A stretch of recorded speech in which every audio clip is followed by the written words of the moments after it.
दोस्तों हम फिर से लेकर आ चुके हैं आप लोगों के लिए शाम की सभी ताज़ा और बड़ी खबरें। एक एक कर आपको सारी खबरों की जानकारी देंगे आज देश दुनिया में क्या कुछ हो रहा है। दरअसल दोस्तों सबसे पहली जो बिग ब्रेकिंग निकल आ रही है, राकेश टिकैत का सरकार के ऊपर बड़ा हमला। बोले देश में महंगाई बढ़ाकर जनता को ढीला करने में लगी है मोदी सरकार, अब होगा बड़ा आंदोलन। इसके बारे में आपको बताएंगे। वहीं पर दोस्तों अगली बिग ब्रेकिंग में हम आपको बताएंगे दोस्तों तेजस्वी यादव ने साधा मोदी सरकार पर निशाना। बोले महंगाई को भुजाई बनाकर मोदी सरकार देश को बर्बाद करने में लगी है, इसके बारे में भी आपको बताएंगे। वहीं पर दोस्तों अगली बिग ब्रेकिंग में हम आपको बताएंगे दोस्तों दुबई की शहजादी का भाजपा पर बड़ा हमला। बोले देश में हिंदुस्तान में मुसलमानों का रहना मुश्किल कर रही है, जी हां, हिंदुत्ववादी संगठन, इसके बारे में आपको बताएंगे। वहीं पर दोस्तों अगली बिग ब्रेकिंग में हम आपको बताएंगे दोस्तों राहुल गांधी का केंद्र सरकार पर बड़ा हमला।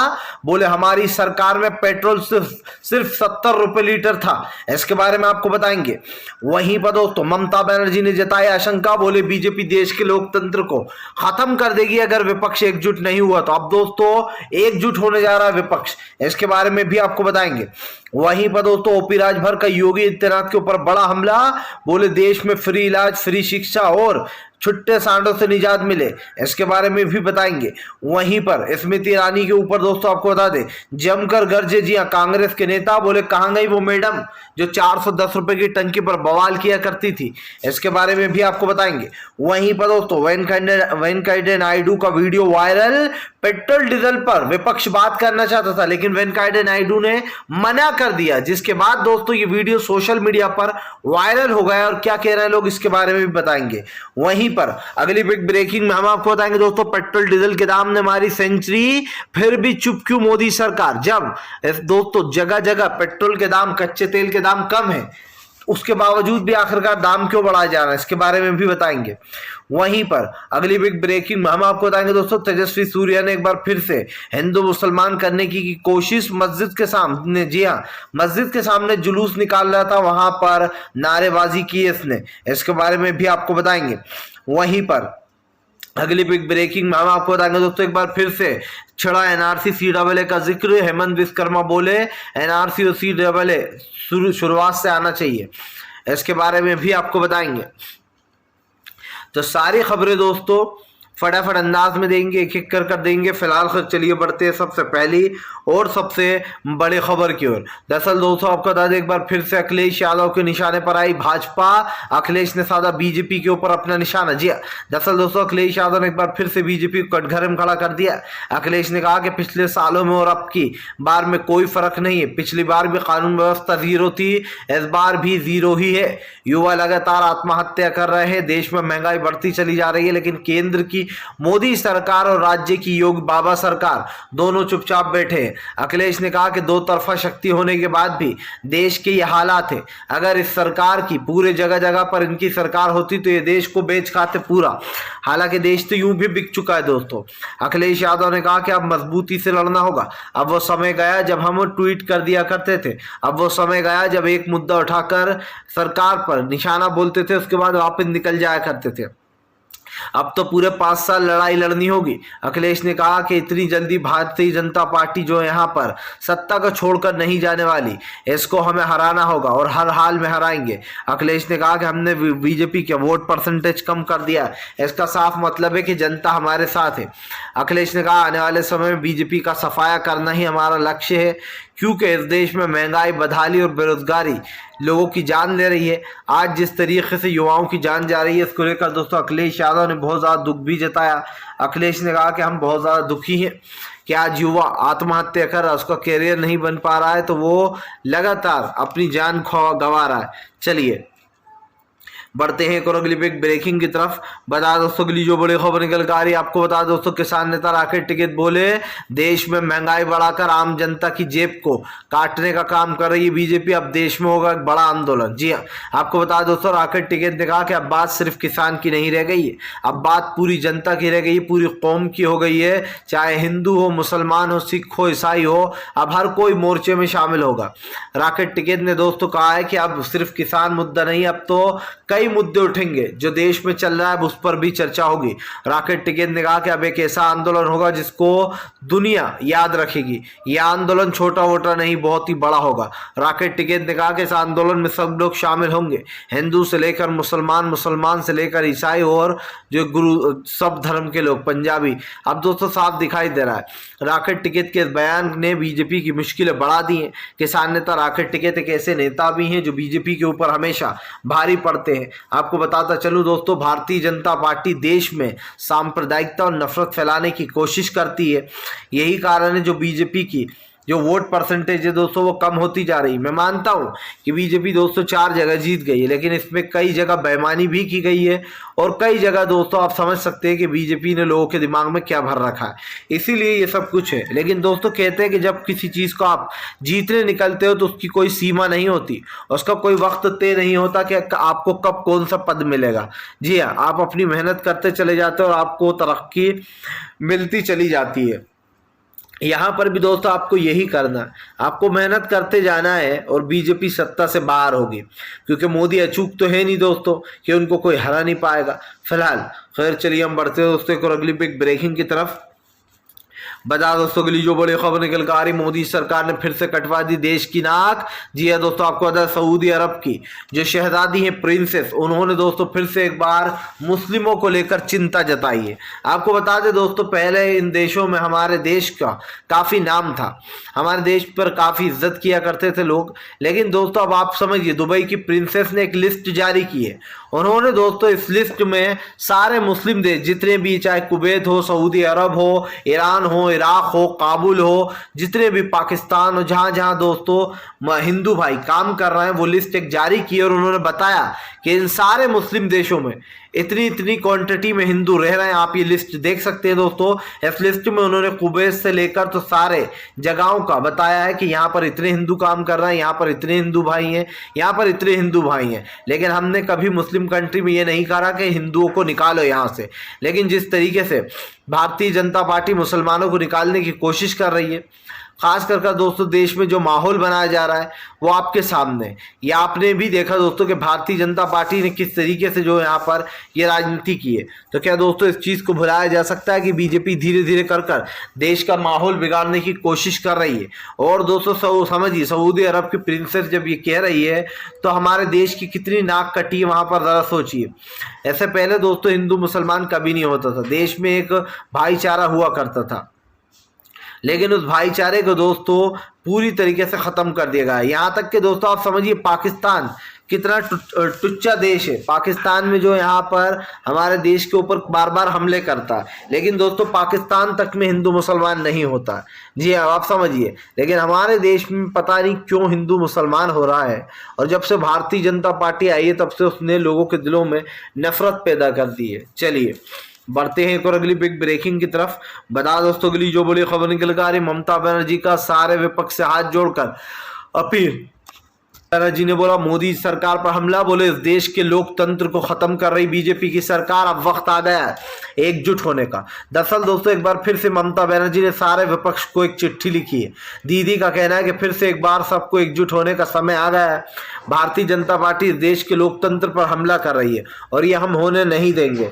दीदी ने कहा है कि बस अब अलग अलग नहीं, अब यानी कि दोस्तों ममता बनर्जी ने 2024 के लिए लोगों को जोड़ना शुरू कर दिया।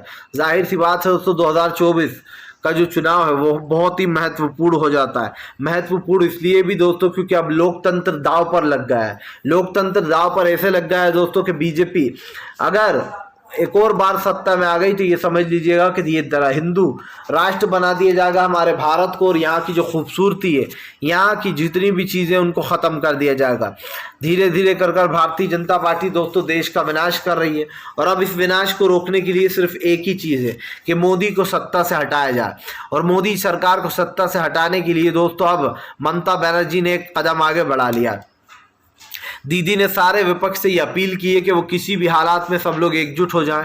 एकजुट इसलिए भी हो जाएं क्योंकि दोस्तों आज देश में लगातार महंगाई, गरीबी और बेरोजगारी लगातार बढ़ती चली जा रही है, और ये तो साफ हो जाता है कि भारतीय जनता पार्टी ने दोस्तों आज देश में माहौल बदल दिया है, इसलिए देश की जनता फिर से एकजुट होने जा रही है। दोस्तों ये साफ दिखाई दे रहा है कि बीजेपी के खिलाफ देश की जनता का जो गुस्सा है वो फूट पड़ा है, और होना भी चाहिए। आज भारत में जिस तरीके की दोस्तों तानाशाही चल रही है, जिस तरीके का माहौल बनाया जा रहा है, उसको लेकर कहीं ना कहीं भारतीय जनता पार्टी के खिलाफ अब लोग हो गए, और यही कारण है जो बीजेपी लगातार देश में इस तरीके का माहौल बना रही, क्योंकि उसको लगता है कि हिंदू मुसलमान जब तक होता रहेगा तब तक हमें वोट मिलते रहेंगे। अब आप समझिए दोस्तों, जो सरकार मुसलमानों को यूज करती है उसके लिए मुसलमान सबसे ज्यादा जरूरी है बीजेपी के लिए, क्योंकि अगर मुस्लिम नहीं होंगे दोस्तों तो बीजेपी का मुद्दा खत्म, बीजेपी जीरो हो जाएगी। आप समझिए मुसलमान कितने मायने रखते हैं बीजेपी के लिए, क्योंकि सिर्फ इन्हीं मुद्दों पर वो चुनाव लड़ती है बीजेपी, हिंदू मुसलमान पर, और वो कभी नहीं चाहेगी कि मुसलमानों का जो मुद्दा है वो पूरी तरीके से खत्म हो जाए। चलिए बढ़ते हैं एक और अगली ब्रेकिंग की तरफ। बता दोस्तों अगली जो बड़ी खबर निकल कर आ रही, पूरे भारत बंद से दोस्तों सरकार को लगी करोड़ों की चपत 2 दिन में दोस्तों हो, या तो सरकार को साफ दिखाई दे रहा है कि करोड़ों की चपत लग गई है, और इसलिए भी लग गई है दोस्तों क्योंकि आप देखिए देश में जिस तरीके का एक माहौल बनाया गया है महंगाई का, अब उस हड़ताल ने बीजेपी को गंजा करने का काम किया है। भले ही दोस्तों गोदी मीडिया आपको सच्चाई ना बताए, लेकिन मैं आपको बता रहा हूं 2 दिन में पूरी तरीके से भारत का बेड़ा गर्क हो गया है, और इसलिए हो गया दोस्तों क्योंकि इन 2 दिनों में देशव्यापी आंदोलन हुआ। बैंक कर्मचारियों ने निजीकरण को लेकर जो यहाँ पर ये आंदोलन किया, निजीकरण के साथ साथ जो देश धीरे धीरे कर बिक रहा है उस निजीकरण के खिलाफ ये प्रदर्शन हुआ। 2 दिन के देशव्यापी आंदोलन में दोस्तों भारतीय जनता पार्टी का सूपड़ा साफ हो गया है। आप समझिए ऐसा आंदोलन ने दोस्तों बीजेपी की रीढ़ की हड्डी तोड़ने का काम किया है। जिस रीढ़ की हड्डी के दम पर अब तक मोदी जी खड़े हुए हैं, वही रीढ़ की हड्डी पर अब विपक्ष निशाने मार रहा है। हो सकता है दोस्तों अब तक आंदोलन में कमजोरी थी इससे पहले जब 4 राज्यों के चुनाव हुए, लेकिन अब कहा जा सकता है दोस्तों कि अब देश बदलाव की ओर बढ़ रहा है। सीएम के चुनाव में भले ही धांधली कर ली गई हो, लेकिन पीएम के चुनाव में ये धांधली कैसे करेंगे देखना ये है, क्योंकि पीएम का चुनाव दोस्तों तख्ता पलट कर सकता है, और तख्ता पलट हो जाएगा मोदी सरकार का। इस वक्त देश की जनता के मन में जो गुस्सा है दोस्तों वो वोटों में दिखना चाहिए, और इसलिए दिखना चाहिए क्योंकि हमें अपने देश के लोकतंत्र को बचाना है, हमें बीजेपी को हराना है। दोस्तों हम दोस्तों एक लड़ाई नहीं लड़ना है, हम इस वक्त कई लड़ाइयां लड़ना है। हम महंगाई की लड़ाई लड़ना है, हम सांप्रदायिकता नफरत की लड़ाई लड़ना है, हम दोस्तों देश को बचाने की लड़ाई लड़ना है, हम पत्रकारिता को बचाने की लड़ाई लड़ना है, क्योंकि आजकल पत्रकारों को खरीदा जा रहा है, और इस खरीद फरोश में दोस्तों पूरी गोदी मीडिया शामिल है जो सिर्फ सरकार का गुणगान करती है। जो गोदी मीडिया पहले सरकार से सवाल पूछा करती थी, आज से पहले 2014 से पहले कभी ऐसा माहौल देखने को नहीं मिला कि पूरी मीडिया डर गई हो, लेकिन आज जो माहौल बना रखा है उससे दोस्तों आम जनता का क्या हाल है ये आप देख रहे हैं। त्राहिम आम जनता कर रही है, और यही कारण है जो अब भारतीय जनता पार्टी को देशव्यापी आंदोलन से बड़ा झटका लगा है। यानी कि दोस्तों अब बीजेपी का वक्त खराब हो चुका है, अब बीजेपी को इस देश में जगह मिलने वाली नहीं है। चलिए बढ़ते हैं एक और अगली बिग ब्रेकिंग की तरफ। बता दोस्तों अगली जो बड़ी खबर निकल कर आ रही है, दरअसल दोस्तों आपको बता दें ओपी राजभर ने बोला योगी आदित्यनाथ के ऊपर बड़ा हमला, बोले फिलहाल बाबा अपने वादे मत भूलना वरना हम याद दिलाएंगे। जी हाँ, दरअसल दोस्तों ओपी राजभर का कहना है कि फिलहाल अब हम जातीय जनगणना कराएंगे, और जातीय जनगणना कराने का मतलब ये है कि लोगों को उनकी हैसियत पता चले, हर समाज को अपना दम पता चले कि कितने कहाँ कौन है। आपको बता दोस्तों जातीय जनगणना को लेकर सरकार पीछे हट रही है, क्योंकि वो अच्छे से जानती है कि अगर जातीय जनगणना कराई गई तो इसमें हिंदू और मुस्लिम सभी बट जाएंगे। इसलिए बट जाएंगे दोस्तों क्योंकि ठाकुर अलग हो जाएंगे, ब्राह्मण अलग बट जाएंगे, दलित अलग बट जाएंगे, सबको अपनी अपनी क्वांटिटी का पता चल जाएगा, और ये दोस्तों बीजेपी कभी नहीं चाहेगी। जैसे कि मैंने पहले भी आपसे कहा है कि बीजेपी के हिंदुत्व का जो एजेंडा दोस्तों सो कॉल्ड वो सब में आ जाता है, यानी कि उसमें सब धर्म के जितने भी हिंदू धर्म के भाई हैं वो सब आ जाते हैं, चाहे गुजर हो, चाहे जो यहाँ पर दोस्तों ब्राह्मण हो, ठाकुर हो, जाट हो, वो सबको एक ही राड़ में लेना चाह रही। इसीलिए वो जातीय जनगणना नहीं कराना चाहती बीजेपी कि हमारा गेम बिगड़ जाएगा, और इतने दिनों से जो हमने हिंदू मुसलमान सेट कर रखा है वो पूरी तरीके से बर्बाद हो जाएगा। फिलहाल खैर चलिए हम बढ़ते दोस्तों एक और अगली बिग ब्रेकिंग की तरफ। बता दोस्तों बीजेपी का बड़ा नेता तेजस्वी सूर्या दोस्तों इसने एक बार फिर से दोस्तों देश में नफरत फैलाने की कोशिश की है। तेजस्वी सूर्या एक ऐसा नाम दोस्तों जिसको आप नफरत और इन चीज़ों के लिए ही जानते होंगे कि ये नफरत करता है और राजनीति करता है। वैसे इसको नेता किसने बना दिया दोस्तों, ये समझ में नहीं आता, क्योंकि इसके झूठ की जो लंबी लिस्ट है वो बहुत बड़ी है। तेजस्वी सूर्या को दोस्तों एक नेता नहीं होना चाहिए था, इसको एक एक्टर होना चाहिए था, क्योंकि दोस्तों इससे घटिया एक्टिंग और कोई नहीं करता। तेजस्वी सूर्या घटिया एक्टर, या फिर यूं कहते दोस्तों कि बीजेपी का फ्लॉप एक्टर है। अब दोस्तों इसने एक हरकत की है जिस हरकत के कारण मुस्लिम काफी भड़क गए। आपको बता दें दोस्तों, तेजस्वी सूर्या ने जो है यहाँ पर एक लंबा वो निकाला जुलूस, जिसमें दोस्तों आपको बता दें हिजाब को लेकर सब कुछ चल रहा था, मतलब हिजाब का विरोध किया जा रहा था। इसमें दोस्तों तेजस्वी सूर्या नाम का ये जो व्यक्ति है, इसने हिजाब को लेकर बवाल खड़ा किया, मुसलमानों को लेकर बवाल खड़ा किया, और उसके बाद दोस्तों इसने देश में सांप्रदायिकता और नफरत फैलाने की कोशिश की। मस्जिद के सामने दोस्तों इसने हंगामा किया, वहां पर लोगों से नारे लगवाए। आपको बताता चलूं दोस्तों, मस्जिद के सामने जब इसने नारे लगाए तो वहां के लोग काफी ज्यादा भड़क गए। जी हाँ, आपको बता दें माहौल काफी बुरी तरीके से गर्म हो चुका है। जिस तरीके से कर्नाटक में नफरत फैलाई जा रही है, मामला सिर्फ मस्जिद तक ही नहीं है दोस्तों, इससे पहले आपको बता दें शाहबाज साहब मज़ार जो है, जी हाँ आपको बता दें उस मज़ार के सामने भी कुछ गुंडाधारियों ने, कुछ हिंदू संगठनों ने जाकर जय श्री राम के नारे लगाए। आपको बताता चलूँ दोस्तों, शाहबाज साहब का जो मज़ार है ये बहुत ही प्रसिद्ध मज़ार है और ये कर्नाटक का मज़ार है। तो कर्नाटक में जो है यहाँ पर मज़ार के सामने कुछ संघियों ने नारेबाजी की और ये वीडियो भी सोशल मीडिया पर वायरल हो गया है। यानी कि दोस्तों हिजाब तो सिर्फ एक बहाना है, हमें तो बार बार सत्ता पाना है, ये अब बीजेपी का नारा होना चाहिए। क्योंकि हम नहीं कह रहे हैं, खुद बीजेपी के पूर्व नेता कह रहे हैं अब तो कि हिंदू मुसलमान छोड़ो, ये राजनीति छोड़ दो, ऐसे देश बर्बाद हो रहा है। लेकिन बीजेपी के लिए दोस्तों इसके कोई मायने नहीं है। जो लोग देश की दुआई देते हैं, जो लोग दोस्तों देश की दुआई देकर कहते हैं कि हम तो देश के साथ हैं, वो दरअसल देश के साथ नहीं दोस्तों, वो केश के साथ है। जी हाँ, जो लोग केश के साथ होते हैं उनका दीन ईमान धर्म कुछ नहीं होता, उनके लिए पैसा ही भगवान होता है, पैसा ही खुदा होता है। चलिए बढ़ते एक और अगली बिग ब्रेकिंग की तरफ। बता दोस्तों अगली जो बड़ी खबर निकल कर आ रही है, दरअसल दोस्तों आपको एक बार फिर से एनआरसी लाने की कर रही है कोशिश बीजेपी। असद ओवैसी ने दिया मुंह तोड़ जवाब। दरअसल दोस्तों आपको बता दें हेमंत विश्वकर्मा ने अभी एक दिन पहले ये बयान दिया था कि एनआरसी CAA को फिर से शुरुआत से आना चाहिए, जिसके बाद अब असदुद्दीन ओवैसी ने भाजपा को घेर लिया। ओवैसी ने बीजेपी को घेरते हुए कहा कि देश में एनआरसी और CAA भारतीय जनता पार्टी कभी लागू नहीं कर पाएगी, इस देश की जनता ऐसा होने नहीं देगी।